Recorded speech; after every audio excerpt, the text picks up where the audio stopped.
volta ao Horizonte Debate. Hoje discutimos as reformas trabalhista e previdenciária propostas pelo presidente Michel Temer. Paulo, Maíra, Tassiane, eu me lembro do último discurso do presidente Obama, antes de sair e deixar para Trump a presidência dos Estados Unidos, um belo discurso que ele fez em Chicago, falando sobre a natureza da democracia. É claro que, na hora que ele começa o discurso, a plateia diz one more term, eles pedem, e ele diz assim, olha, não posso de jeito nenhum, porque a Constituição americana não permite a reeleição depois de um outro mandato, de jeito nenhum, né? Então, por mais que ele estivesse ali ovacionado, sai com aprovação, aí ele vai dizer que a democracia ela é feita de embates, ela é feita de arestas, ela é feita de luta, coisa que, Paulo, concordo contigo, o Brasil tem uma tendência péssima de viver coisas de 100 anos atrás e às vezes permanecer lá atrás. O embate que aconteceu em 2013 e 2014, que precisa ser resolvido, é um embate que faz parte da democracia. Mas ele vai dizer um ponto que eu acho fantástico no meio desse discurso, de que democracia exige solidariedade. Que se não há um princípio de solidariedade, não se caminha. Caminha-se para uma pseudodemocracia ou para o totalitarismo. É isso que, no fundo, a gente está discutindo aqui? Nós estamos vivendo um momento tão complicado no Brasil, um momento em que a gente percebe elites e classe média incomodadas com o povo, incomodadas porque os aeroportos tinham virado rodoviárias na linguagem deles. Nós estamos vivendo um momento de intolerância.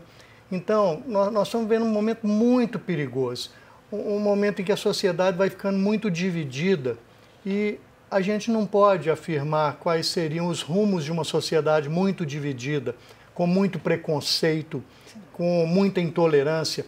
Então, eu chamo a atenção do nosso telespectador para que a gente tente, né, Jair, fazer um pouco isso que você está falando, praticar um pouco a união, a cooperação. Quem sabe de economia sabe que você não consegue recuperar uma nação empurrando essa nação cada vez mais para uma recessão, para uma falta de consumo, para salários que vão se reduzindo. Então você vai ter uma economia para poucos. Que esse troféu dessa inflação baixa não significa definitivamente que estamos entrando no eixo. Né? Nós vamos levantar essa economia com investimento, com salários dignos, com uma população educada, com cultura, com arte. Nós vamos levantar esse país com um projeto de nação. Que projeto de nação esse governo tem? Alguém pode me responder? Qual o projeto de longo prazo para o Brasil? O que vai ser das nossas crianças, dos nossos idosos? Nós precisamos de um projeto de nação. Eu queria aproveitar a oportunidade de convidar a todos a participarem do 22º Congresso Brasileiro de Economia. Eu vou falar disso por quê? Porque nós conseguimos trazer isso para Belo Horizonte. O Conselho Regional de Economia conseguiu trazer o Congresso Brasileiro de Economia para Belo Horizonte. Nós vamos discutir o Brasil, vamos discutir a economia brasileira e convidando todas as categorias profissionais para estarem lá conosco, jornalistas, nós vamos ter mesa de jornalismo econômico, dia 6, 7, 8 de setembro, no Minas Centro. É uma contribuição nossa para pensar o Brasil. É um projeto de país. Agora, as pessoas participam muito pouco, né, Maíra?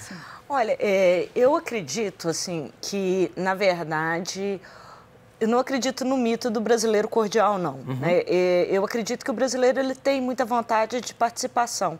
O que carece é depuração de informação. Nós temos mecanismos ideológicos, principalmente da grande mídia, que acabam encobrindo um certo discurso, né? Vamos lembrar que esse discurso anticorrupção, ele serviu para o golpe militar em 64, né? Era exatamente a mesma lógica. Quando se quer destruir qualquer ganho de direitos sociais no Brasil,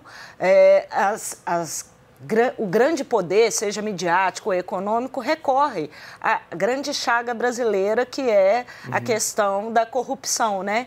E as pessoas são levadas por esse sentimento, né? Sem pensar muitas vezes na consequência, justamente porque eu acho que faltam canais diretos de participação, embora eu veja o desejo de participar. Eu adoro uma frase do Brecht, que é a cadela do fascismo, ela está sempre no cio.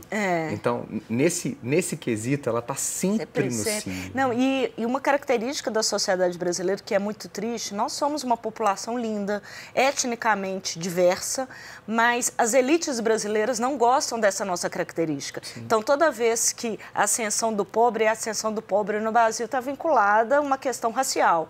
É por isso que incomoda muito as elites, incomodam bastante a classe média, né? A gente tem esse tipo de preconceito racial no Brasil que a gente não consegue resolver. E vocês, como professores universitários, vocês observam o tanto que o aluno do ProUni rende, o tanto que o aluno do Fiesp Agora tem uma coisa pior, é você ver um aluno que você vê que vem de categorias de mais baixa renda, defendendo, por exemplo, um voto mais à direita, contrário assim, até aos seus interesses de classe. Existe uma lavagem cerebral tão forte no Brasil que a gente vê candidatos, que eu não vou citar nomes aqui, né, de ultradireita, que defendem tortura e torturadores, crescendo nas pesquisas eleitorais. Isso é aterrador para nós. Nós vamos ficar o quê? Dependentes de São os filhos dessa cadela do fascismo. A gente fica aterrorizado com uma coisa dessa. Exatamente. E eu acho que o momento que nós estamos passando de escândalos, né, graves escândalos, onde a mídia tem explorado muito e esse vácuo político, né, de partidos tradicionais, e aí fica que a população ali sem saber para onde vai, em qual partido, em que acreditar, é que surgem esses partidos e discursos muito que polarizam, que criam essa divisão no Brasil, o que no momento não é o que nós estamos precisando. Nós estamos precisando de todos pensando no Brasil. Agora, destruir a segurança pública e rumarmos para uma segurança privada. Destruir a escola pública e ter a escola privada, destruir a saúde pública e ter a saúde privada. Destruir a previdência e ter a previdência privada. Ter a previdência privada, né? O rentista, ele sempre ganha, né? Eu fico me lembrando dos Estados Unidos. Alguém há de falar contrário a essa opinião que os Estados Unidos são hoje a maior nação capitalista do mundo? Eles são a maior nação capitalista do mundo. No entanto, vai ver o sistema de educação deles. Vai ver o quanto o Estado investe em educação. Vai ver o quanto o Estado americano investe em desenvolvimento científico e tecnológico. Se você vê o que eles investem em Exército, Marinha, Aeronáutica, NASA, esse dinheiro todo é para quê? Para desenvolver tecnologia. Pode ser até que eles estão fazendo guerra, fomentando guerra, mas no fundo, eles estão desenvolvendo ciência e tecnologia junto com as universidades americanas e eles não descuidam um momento sequer do sistema educacional deles. Agora, aqui no Brasil, a gente está vendo isso aí, né? Cada vez mais o abandono do Estado. Não importa, o Estado está endividado, o Estado está gastando muito, acaba com o Estado. É tipo assim, fecha a porta do apartamento e deixa o incêndio pegar. Porque não pode abrir a porta do apartamento, porque senão, né, o Estado não vai sobreviver. Porque uma máxima do direito, né, Maíra? Tratar pessoas que são iguais, que são desiguais, mantendo uma lei, mantendo uma tábua igual, é você aumentar ainda mais as desigualdades. Porque é um pouco disso que o Paulo está dizendo, né?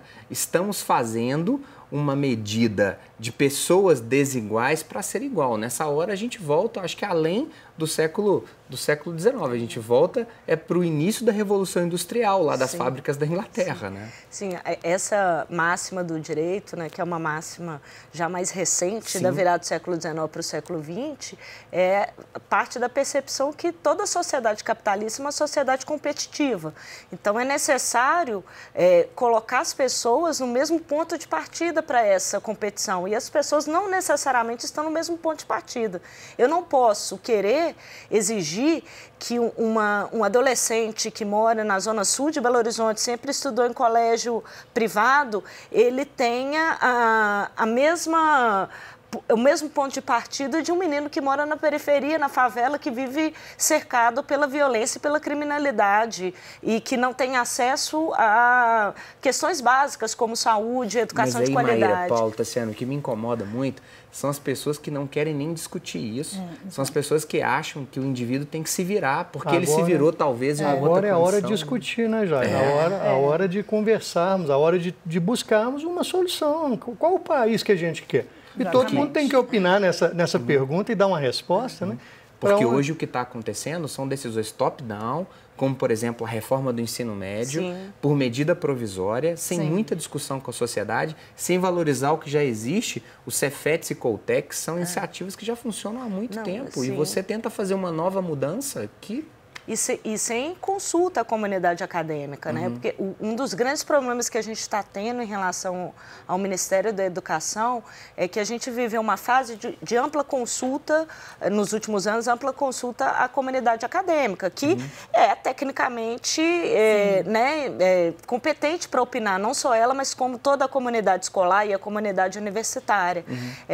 Não só essa reforma do ensino médio que tira as disciplinas de artes que estão ali para desenvolver a criatividade, né, das crianças, que são importantíssimas no desenvolvimento, educação física, do crescimento psicológico, mas as propedêuticas, sociologia, filosofia e história, né, como que você pode planejar o seu futuro se você não consegue compreender o seu passado? Você repete os mesmos erros. E ontem a gente teve uma notícia muito triste também, que os cursos de direito vão sofrer alterações de grades curriculares e o MEC se encontrou com a OAB e não apresentou o projeto, ou seja, vai vir de novo atropelando. Temas para a gente voltar. Maíra, Paulo, Tassiane, obrigado por vocês terem aceito o convite da Rede Catedral para conversarmos de temas tão importantes. Obrigado de verdade. O programa de hoje fica por aqui. Interaja conosco, envie sugestões de temas para o nosso e-mail. Obrigado pela sua companhia e até o próximo programa. Tchau!